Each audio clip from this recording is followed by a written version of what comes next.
Hello बच्चों, Narendra sir के YouTube channel पर आपका बहुत बहुत स्वागत है।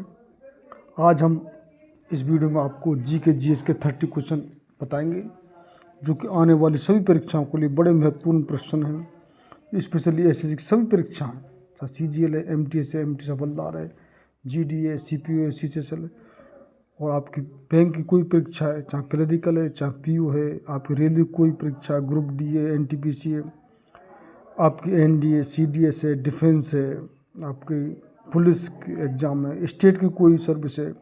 क्योंकि जी के जीएस जो कि सभी विषयों को संकलित होता है, जिसमें हम हिस्ट्री के सभी क्वेश्चन जो प्राचीन इतिहास है, चाहे मध्यकालीन इतिहास है, चाहे वर्तमान इतिहास है, चाहे विश्व का इतिहास है, हम सभी भूगोल क्वेश्चन, सभी आपके अर्थशास्त्र के क्वेश्चन, हम सभी जो कि स्पोर्ट्स के क्वेश्चन आपको, और सभी डिस्कवरी, इन्वेंशन, आप साइंस के सभी भौतिक विज्ञान है, रसायन विज्ञान है, आपके जीव विज्ञान है, आप कृषि विज्ञान है, और जिन बच्चों को कंप्यूटर साइंस के क्वेश्चन आते हैं तो उसको कंप्यूटर साइंस के क्वेश्चन भी हम आपको उपलब्ध करा रहे हैं। और स्टैटिक जी के भी कौन सी चीज़ कहाँ स्थित है वो भी। तो ऐसा हम कोई भी ऐसा जो जी के जीएस का कोई भी क्षेत्र नहीं छोड़ रहे हैं, जो कि आपको आप किसी भी स्तर की परीक्षा दे रहे हो, आने वाली परीक्षा में आपको हमारे ये क्वेश्चन निश्चित रूप से बहुत लाभकारी होंगे। परीक्षा से पहले निश्चित रूप से रिवाज करके जाएं, और यदि आपको लाभ हो तो चैनल को जरूर सब्सक्राइब करें। और जी के जीएस के अलावा हम इंग्लिश की तो हम बहुत ग्रामर गिर चुके हैं, और हमको आपको मैथ भी और रीजनिंग भी, यानी संपूर्ण तैयारी इस चैनल पर आपको परीक्षा की कराई जा रही है। तो आज का इस वीडियो का पहला क्वेश्चन है, कथा सरित सागर के रचयिता कौन है? आपका ऑप्शन है मुकेश वर्मा, अबुल फजल, सी कालिदास, और ऑप्शन डी सोमदेव भट्ट। तो आपका राइट आंसर हो जाएगा वो होगा D. D is the right answer, यानी कथा सरित सागर के जो रचयिता हैं वो है सोमदेव भट्ट। तो डी इसका राइट आंसर लॉक कर लीजिए। नेक्स्ट क्वेश्चन है, महाबलीपुरम मंदिर किस राज्य में स्थित है? आपका ऑप्शन है ए तमिलनाडु, बी आंध्र प्रदेश, और सी महाराष्ट्र, और डी कर्नाटक। तो आपका राइट आंसर हो जाएगा वो होगा ए, यानी महाबलीपुरम जो मंदिर है वो तमिलनाडु राज्य में स्थित है। तो ये जो कि स्टैटिक जी के क्वेश्चन हैं, तो ए राइट आंसर लॉक कर लीजिए। नेक्स्ट क्वेश्चन है, पीर पंचाल दर्रा किस राज्य में स्थित है? आपका ऑप्शन है ए जम्मू कश्मीर, बी हिमाचल प्रदेश, सी उत्तराखंड, और डी अरुणाचल प्रदेश। तो आपका राइट आंसर हो जाएगा वो होगा ए। ए इज द राइट आंसर, यानी पीर पंचाल जो दर्रा है वो जम्मू कश्मीर में स्थित है। तो ए इसका राइट आंसर लॉक कर लीजिए। नेक्स्ट क्वेश्चन है, मीना जनजाति के संबंध किस राज्य से है? आपका ऑप्शन है ए राजस्थान, बी सिक्किम, सी गुजरात, और डी उत्तराखंड। तो कितने बच्चों को तो इस क्वेश्चन का बिल्कुल मालूम होगा। तो ये है ए। ए इज द राइट आंसर, यानी मीना जो जनजाति है जिसको एसटी में आती है वो राजस्थान से संबंध, राजस्थान सबसे ज़्यादा ये है। तो ए इसका आंसर लॉक कर लीजिए। नेक्स्ट क्वेश्चन है, संयुक्त राष्ट्र संघ के अस्थायी सदस्यों का कार्यकाल कितने वर्ष का होता है? आपका ऑप्शन है 2 वर्ष, बी 3 वर्ष, सी 4 वर्ष, डी 5 वर्ष। तो आपका राइट आंसर हो जाएगा वो होगा ए, यानी जो अस्थायी सदस्य होते हैं 10, उनका 2 वर्ष का कार्यकाल होता है, और 5 तो स्थायी सदस्य होते ही हैं जब से संयुक्त राष्ट्र संघ की जो निर्माण हुआ है। तो ये आपका ए राइट आंसर लॉक कर लीजिए। नेक्स्ट क्वेश्चन है, फ्रांस का राष्ट्रीय चिन्ह क्या है? आपका ऑप्शन है शेर, लिली, शेमरॉक, और डी हाथी। तो आपका राइट आंसर हो जाएगा वो होगा B. B is the right answer, यानी कि फ्रांस का जो राष्ट्रीय चिन्ह है वो है लिली। तो बी इसका आंसर लॉक कर लीजिए। नेक्स्ट क्वेश्चन है, तुलसीदास के गुरु कौन थे? आपका ऑप्शन है ए कोंडदेव, बी महाप्रभु वल्लभाचार्य, सी बाबा नरहरि, और डी स्वामी बिरजानंद। बड़ा महत्वपूर्ण क्वेश्चन है, कितने बच्चों को मालूम नहीं होगा। तो आपका राइट आंसर हो जाएगा वो होगा सी, यानी तुलसीदास के जो गुरु थे वो बाबा नरहरि थे। तो B, C is the right answer, C इसका आंसर लॉक कर लीजिए। नेक्स्ट क्वेश्चन है, अमरावती बौद्ध स्तूप किस राज्य में है? आपका ऑप्शन है आंध्र प्रदेश, तमिलनाडु, केरल और कर्नाटक। तो आपका राइट आंसर हो जाएगा, वो होगा आपका ए, यानी अमरावती जो बौद्ध स्तूप है वो आंध्र प्रदेश राज्य में स्थित है। तो ए इज द राइट आंसर, ए इसका आंसर लॉक कर लीजिए। नेक्स्ट क्वेश्चन है, सोना का लैटिन नाम क्या है? आपका क्वेश्चन है ए प्लेटिनम, बी ओसियम और सी कोरम और डी ओरम। तो जो साइंस के बच्चे हैं तो वो तो तुरंत उनको मालूम हो जाता है, क्योंकि उसको जो पीरियोडिक टेबल में इसका नाम है, आप रसायन शास्त्र में इसका जिक्र है। तो इसका राइट आंसर हो जाएगा, वो होगा डी, यानी सोना का जो लैटिन नाम है वो है ओरम। तो D is the right answer, D इसका आंसर लॉक कर लीजिए। नेक्स्ट क्वेश्चन है, प्रधानमंत्री मातृ वंदना योजना को कब शुरू किया गया? आपको ऑप्शन है, ऑप्शन सब अगस्त दे रखें, सन अलग है, 17, 18, 19 और 20। तो आपका राइट आंसर आपको बताना है, कमेंट करें जिनको मालूम हो। तो इसका राइट आंसर हो जाएगा, वो होगा ए इज द राइट आंसर, यानी कि प्रधानमंत्री मातृ वंदना योजना को अगस्त 2017 में शुरू किया गया था। तो इसमें 6,000 लगभग रुपये से मिलते हैं एक टीकाकरण पर, यानी जो कुपोषण से बचने के लिए इसमें आपको, और जो लेडीज हैं उनके लिए खाने पीने के लिए ये योजना चालू की गई है। तो ये ए इज द राइट आंसर, इसका आंसर लॉक कर लीजिए। नेक्स्ट क्वेश्चन है, अखिल भारतीय किसान सभा की स्थापना किस वर्ष हुई? आपका ऑप्शन है ए 1932, बी 1936, सी 1940 और डी 1944। तो आपका राइट आंसर हो जाएगा, वो होगा बी, यानी अखिल भारतीय किसान सभा की जो स्थापना वो हुई वो है 1936 वर्ष। तो 1936 में इसकी स्थापना हुई। तो B is right answer, B इसका आंसर लॉक कर लीजिए। नेक्स्ट क्वेश्चन है, शारदा एक्ट किससे संबंधित है? आपका ऑप्शन है ए सती प्रथा, बी विधवा विवाह, सी बाल विवाह और डी बाल मजदूरी। तो आपका राइट आंसर हो जाएगा, वो होगा सी, सी इज द राइट आंसर, यानी शारदा एक्ट बाल विवाह से संबंधित है। तो सी इसका आंसर लॉक कर लीजिए। नेक्स्ट क्वेश्चन है, ब्यास नदी का उद्गम स्थल कहाँ है? आपका ऑप्शन है हिमाचल प्रदेश, यमुनोत्री, अरावली पर्वत और बैतूल मध्य प्रदेश। तो आपका राइट आंसर हो जाएगा, वो होगा ए इज द राइट आंसर, यानी कि जो ब्यास नदी का उद्गम स्थल है वो है हिमाचल प्रदेश। तो ए इसका आंसर लॉक कर लीजिए। नेक्स्ट क्वेश्चन है, झेलम नदी का उद्गम स्थल कहाँ है?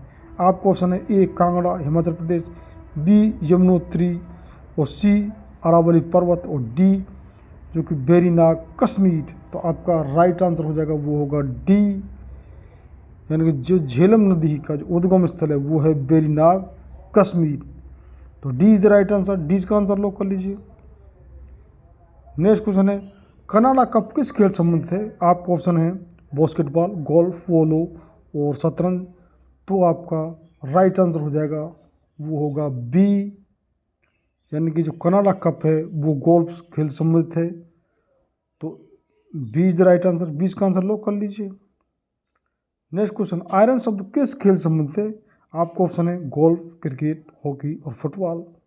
तो आपका राइट आंसर हो जाएगा, वो होगा ए, यानी कि आयरन शब्द है वो भी गोल्फ खेल संबंधित है। तो ए इज द राइट आंसर, ए इसका आंसर लॉक कर लीजिए। नेक्स्ट क्वेश्चन है, देश का प्रथम कृषि विश्वविद्यालय कौन सा है? आपका ऑप्शन है ए पंतनगर विश्वविद्यालय, ऑप्शन बी पुष्पा विश्वविद्यालय, ऑप्शन सी सबौर विश्वविद्यालय और ऑप्शन डी राजेंद्र कृषि विश्वविद्यालय। तो कौन सी यूनिवर्सिटी जो देश की प्रथम जो कृषि विश्वविद्यालय की है? किसी बच्चों को गैस हो, आपको कोई भी एंटीसिपेशन, तो हमारे लिए कमेंट करिए। तो उसको राइट आंसर बताना है, वो है ए, यानी कि देश का प्रथम जो कृषि विश्वविद्यालय यानी एग्रीकल्चर यूनिवर्सिटी वो है पंतनगर विश्वविद्यालय। तो ए इज राइट आंसर, इसका आंसर लॉक कर लीजिए। नेक्स्ट क्वेश्चन है, वीर सावरकर हवाई अड्डा कहाँ पर है? आपका ऑप्शन है गोवा, पोर्ट ब्लेयर, अमृतसर और नागपुर। तो आपका राइट आंसर हो जाएगा, वो होगा B, B is the right answer, यानी कि वीर सावरकर जो हवाई अड्डा है वो पोर्ट ब्लेयर में स्थित है। तो 20 आंसर लॉक कर लीजिए। नेक्स्ट क्वेश्चन है, भारत सरकार द्वारा उदय या राइज योजना कब शुरू की गई? आपको ऑप्शन है 9 अगस्त 2017, सितंबर 2017, 1 फरवरी 2018 और 22 नवंबर 2017।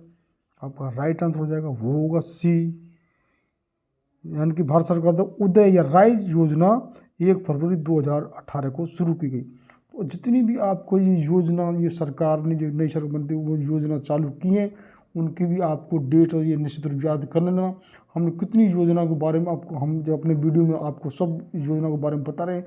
सभी हम खेल कूद संबंधी, सभी अब नेशनल पार्क हैं, आपके जो कि स्ट्रेटेजी के हैं, कौन चीज़ कहाँ से, वो सभी हम बता रहे हैं। साइंस के क्वेश्चन, साइंस के हमारे स्पेशल वीडियो भी हैं, हमारे स्पेशल पॉलिटी पर भी हैं, हमारे स्पेशल वीडियो जो कॉन्स्टिट्यूशन संविधान पर भी हैं, पॉलिटी पर बहुत है, हिस्ट्री पर भी हमारे स्पेशल वीडियो भी हैं। और आपको जैसे डीप मोनेटाइजेशन यानी नोटबंदी किस तारीख को हुई, तो ये जैसी योजना ये है, तो वो डेट को याद रखना पड़ेगा निश्चित रूप से। तो वो आपको अगर याद हो तो हम उसको रिमाइंड करा देते हैं। तो वो होती है आपकी जो कि 8 नवंबर 2016 को डिमोनेटाइजेशन हुआ था। तो इसका सी राइट आंसर लॉक कर लीजिए। नेक्स्ट क्वेश्चन है, मैं आपको वो तरीके बता रहा हूँ क्या किस तरीके से आपको तैयारी करनी है और क्या क्या क्वेश्चनों की, ऐसे स्पोर्ट्स के क्वेश्चन हैं, कौन किस में चैंपियन रहा है, तो वो भी सभी तरह के क्वेश्चन जी के जीएस की संपूर्ण तैयारी जब भी हो सकती है जब आप इस तरीके के जो स्ट्रेटेजी अपनाएं, किस तरीके से तैयारी करी जा रही है आप करें तो निश्चित रूप से आपको सफलता मिलेगी। हमारा नेक्स्ट क्वेश्चन, गुरु रामदास हवाई अड्डा कहाँ है? आपको ऑप्शन है ए गोवा, बी पोर्ट ब्लेयर, सी अमृतसर और डी नागपुर। तो आपका राइट आंसर हो जाएगा वो होगा सी, यानी गुरु रामदास जो हवाई अड्डा अमृतसर में स्थित है, ये पंजाब में। तो सी इज राइट आंसर, सी इसका आंसर लॉक कर लीजिए। नेक्स्ट क्वेश्चन है, रोहला राष्ट्रीय पार्क किस राज्य में अवस्थित है? आपका ऑप्शन है महाराष्ट्र, हिमाचल प्रदेश, जम्मू कश्मीर, अंडमान निकोबार। तो आपको राइट आंसर बताना है और वो हो जाएगा आपका बी, यानी कि रोहला जो राष्ट्रीय जो पार्क है वो हिमाचल प्रदेश में स्थित है। तो B is the right answer, 20 का आंसर लॉक कर लीजिए। नेक्स्ट क्वेश्चन, राष्ट्रपति शासन पहली बार कब लगा? ये बड़ा महत्वपूर्ण क्वेश्चन है, कितनी बार परीक्षा में इसको पूछ जाता है। आपका ऑप्शन है ए 1948, बी 1951 और सी 1956 और डी 1961। तो आपका राइट आंसर हो जाएगा वो होगा B, B is the right answer, यानी कि राष्ट्रपति जो शासन जो पहली बार 1951 में लगा। और राष्ट्रपति जो शासन लगाने की जो अनुच्छेद किस में लगाया जाता है, ये है अनुच्छेद 356। ये भी आपको याद रखने की ज़रूरत है, बड़ा महत्वपूर्ण क्वेश्चन है। ये 1951 यानी 1951 पहली बार लगा। और किस अनुच्छेद के तहत लगता है राष्ट्रपति शासन, वो है अनुच्छेद 356। तो बी इज राइट आंसर, 20 का आंसर लॉक कर लीजिए। नेक्स्ट क्वेश्चन है, मेरा वतन पुस्तक के लेखक कौन है? आपका ऑप्शन है ए सुभाष चंद्र बोस, बी डॉक्टर सर्वपल्ली राधाकृष्णन और सी विष्णु प्रभाकर और डी केशव चंद्र सेन। तो आपका जो कि राइट आंसर हो जाएगा वो होगा सी, यानी मेरा वतन पुस्तक के जो लेखक हैं वो है विष्णु प्रभाकर। और इसमें डॉक्टर सर्वपल्ली राधाकृष्णन हमारे राजेंद्र प्रसाद जो प्रथम राष्ट्रपति रहे थे, तो ये डॉक्टर जो सर्वपल्ली राधाकृष्णन है, ये एक शिक्षक दिवस इनके नाम से मनाया जाता है। और ये जो कि दूसरे हमारे राष्ट्रपति, हमारे सेकंड राष्ट्रपति डॉक्टर सर्वपल्ली राधाकृष्णन, ये एक दार्शनिक थे, एक फिलोसफर थे। उन्होंने प्रतिज्ञा की थी कि मैं दर्शन, भारत दर्शन विदेशों में पढ़ाऊंगा दर्शन शास्त्र को। ये दर्शन शास्त्र के बड़े विशेषज्ञ थे। तो इस क्वेश्चन का राइट आंसर हो जाएगा विष्णु प्रभाकर। मैंने अब थोड़ी सी अलग ये जानकारी जो कि जीके के बारे में आपको दी। तो नेक्स्ट क्वेश्चन है, राजीव गांधी हवाई अड्डा कहाँ पर स्थित है? आपको ऑप्शन है ए मुंबई, बी हैदराबाद, सी नई दिल्ली और डी कोलकाता। तो आपका राइट आंसर हो जाएगा वो होगा B, B is right answer, या राजीव गांधी जो हवाई अड्डा हैदराबाद में स्थित है। कितने क्वेश्चन रिपीट हो जाते हैं तो वो आपके लिए अच्छा है, वो आपको रट जाएगा तुरंत। अगर आ जाता है तो परीक्षा में आप तुरंत टिक कर देंगे। तो 20 का आंसर लॉक कर लीजिए।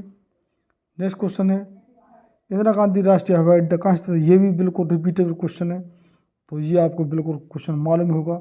इसका राइट आंसर है सी, यानी कि इंदिरा गांधी जो अंतर्राष्ट्रीय हवाई अड्डा नई दिल्ली में स्थित है, तो सी इसका आंसर लॉक कर लीजिए। नेक्स्ट क्वेश्चन है, दिल्ली के लाल किले में मोती मस्जिद का निर्माण किसने करवाया? आपका ऑप्शन है ए अकबर, बी जहांगीर, सी शाहजहां और डी औरंगजेब। इसका राइट आंसर हो जाएगा वो होगा D. D is the right answer, यानी कि लाल किले में मोती जो मस्जिद का निर्माण करा वो औरंगजेब ने कराया। और मुगल जो कि वंश हमने कितनी बार बता दिया है आपको, वो पहले बाबर जो 1526 में, जो कि आपके पानीपत की जो लड़ाई में जो कि इब्राहिम लोदी को हकर 1526 में राज स्थापित किया था। तो पहला मुगल शासक जो कि बाबर, जो 1526-30 में उनकी मृत्यु हो गई थी। उसके बाद उसका उनका लड़का बना हुमायूं, और हुमायूं से 5 साल के लिए राज जो कि शेरशाह सूरी ने खुसा लिया था। वो बहुत ही एम्बिशियस था। उसके बाप जो बाबर का हुमायूं को बता कर गया था कि इससे बड़ा सावधान रहना, ये बड़ा खतरनाक। लेकिन शेरशाह सूरी ने फिर भी हुमायूं से 5 साल के लिए 1540 से 1545 तक जो कि शेरशाह सूरी ने जो कि राज किया था, उस समय जो ग्रांट रोड हमारा पहला जीटी रोड शेरशाह सूरी ने ही बनवाया। और फिर जो हुमायूं का लड़का था अकबर, जो कि उस समय जब शेरशाह सूरी राज चले तो वो जंगल में ही पैदा हुआ था अकबर, जो कि महान चीज़ को बादशाह बोलते हैं। और अकबर का था जहांगीर, और जहांगीर का था शाहजहां, और शाहजहां का था औरंगजेब। इस तरीके से ये वंशावली है। तो आप नेक्स्ट क्वेश्चन, हाथी गुफा अभिलेख में किन की उपलब्धियों का विवरण है? आपका ऑप्शन है ए खारवेल, बी महापद्नंद, सी अशोक और डी अजातशत्रु। तो आपका राइट आंसर हो जाएगा वो होगा ए, यानी हाथी गुफा जो अभिलेख, तो वो किसकी उपलब्धियों का विवरण है? वो है खारवेल। तो इसका राइट आंसर लॉक कर लीजिए। नेक्स्ट क्वेश्चन है, भारतीय राष्ट्रीय कांग्रेस की नागपुर अधिवेशन 1891 की अध्यक्षता किसने की थी? आपका ऑप्शन है A William Wedderburn, B Firoz Shah Mehta और सी आनंद चार्लू और डी व्योमेश चंद्र बनर्जी। तो आपका राइट आंसर हो जाएगा वो होगा सी इज द राइट आंसर, यानी कि आनंद चार्लू। तो सी इसका आंसर लॉक कर लीजिए। नेक्स्ट क्वेश्चन होगा, राल्फ फिच किसके शासनकाल में भारत आया था? आपका ऑप्शन है ए जहांगीर, बी अकबर और सी शाहजहां और डी औरंगजेब। तो आपका राइट आंसर हो जाएगा वो होगा बी, यानी राल्फ जो फिच है वो अकबर के शासनकाल में भारत आया था। तो बी इसका राइट आंसर लॉक कर लीजिए। नेक्स्ट क्वेश्चन है, खारवेल की किस उपाधि से पुकारा जाता है? आपका ऑप्शन है ए महाराज, बी गाजी, सी राज परमेश्वर और डी उल्गा खान। तो आपका राइट आंसर हो जाएगा वो है ए, यानी खारवेल को महाराज की उपाधि से पुकारा जाता है। तो ए इज द राइट आंसर, ए इसका आंसर लॉक कर लीजिए। तो ये हमारे जीके और जीएस के 30 क्वेश्चन। आप निश्चित रूप से आपको जीके जीएस के क्वेश्चन कहीं से भी मिले, क्योंकि जो इंग्लिश है, चाहे मैथ है, चाहे कोई आप वो जो मैथ है, कोई रीजनिंग है, जो भी आपको जो इंग्लिश आ रही है, तो उसकी जो ग्रामर है, जब मैथ है, उसकी रीजनिंग है, वो फिक्स कुछ नियम हैं। लेकिन ये जीके जीएस एक अखंड भंडार है, कहीं से भी कोई क्वेश्चन मिले आपको उसको रिवाइज कर लें। तो आप, क्योंकि हमने सभी तरह के क्वेश्चन आपको हम अपने वीडियो में बता रहे हैं, जीके जीएस और स्टैटिक जीके के, और तो आप निश्चित रूप से परीक्षा से पहले रिवाइज करके जाएं, आपको निश्चित रूप से लाभ होगा। और यदि आपको लाभ होता है तो चैनल को सब्सक्राइब, शेयर और लाइक ज़रूर करना। बहुत बहुत धन्यवाद।